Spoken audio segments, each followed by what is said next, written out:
Bonjour à tous. Aujourd'hui, nous allons nous intéresser à l'azote. Et dans cette vidéo, nous allons voir comment l'éleveur peut assurer le bon fonctionnement du cycle de l'azote au sein de son système pâturant. Pour cela, nous allons nous rappeler dans une première partie ce fameux cycle de l'azote. Puis, nous nous focaliserons sur les mécanismes de fixation de l'azote atmosphérique par les légumineuses de nos prairies. Et enfin, nous verrons l'importance de la gestion du pâturage pour maximiser son autonomie azotée. Mais avant tout, pourquoi autant d'intérêt pour l'azote ? L'azote est l'un des facteurs les plus déterminants pour la croissance des plantes. Il est un élément indispensable dans tout ce qui est vivant. En effet, c'est l'un des principaux composants des acides aminés, des protéines et du support génétique. Dans le cas des plantes, l'azote joue un rôle dans la production de chlorophylle, la multiplication des tissus végétaux et favorise l'absorption d'autres nutriments du sol. Au pâturage, les herbivores ont également besoin de trouver des sources d'azote dans la matière sèche qu'ils ingèrent. La qualité du fourrage est donc primordiale pour assurer le bon fonctionnement de leur métabolisme et pour atteindre des performances adéquates en élevage. Atteindre une autonomie azotée, ou du moins l'améliorer, est possible en système herbager. Alors comment assurer le bon fonctionnement azoté des écosystèmes prairiaux ?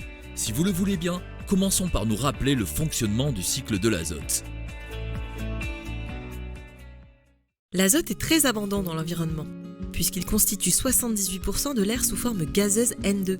Mais c'est en le puisant dans le sol, par leur système racinaire et sous forme minérale, que les plantes ont accès à l'azote, c'est-à-dire sous forme de nitrate NO3 négatif, voire d'ammonium NH4 positif. Alors, d'où vient cet azote assimilable ? Dans l'écosystème prairial, il provient de 3 principaux facteurs. De la fertilisation apportée au sol, que ce soit sous forme organique ou minérale, de la fixation de l'azote atmosphérique par certaines bactéries, nous y reviendrons plus tard, de la complémentation protéique apportée aux animaux. Pour qu'elles puissent arriver dans le sol et soient directement assimilables par les plantes, ces différentes formes d'azote subissent des transformations successives que nous détaillerons plus tard.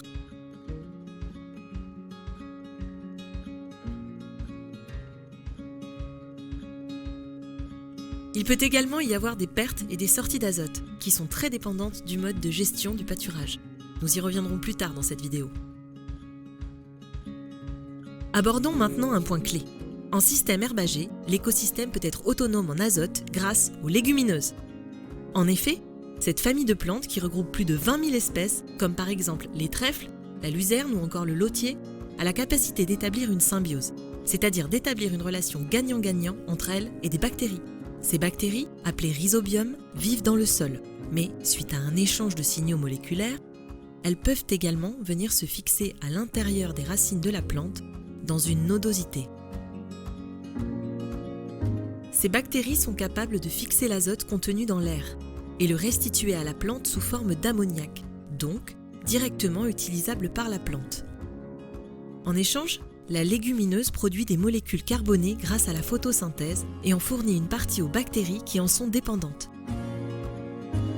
Cependant, la fixation de l'azote est dépendante des conditions d'un sol qui doit être sain et nécessitant une bonne porosité pour favoriser la circulation de l'oxygène.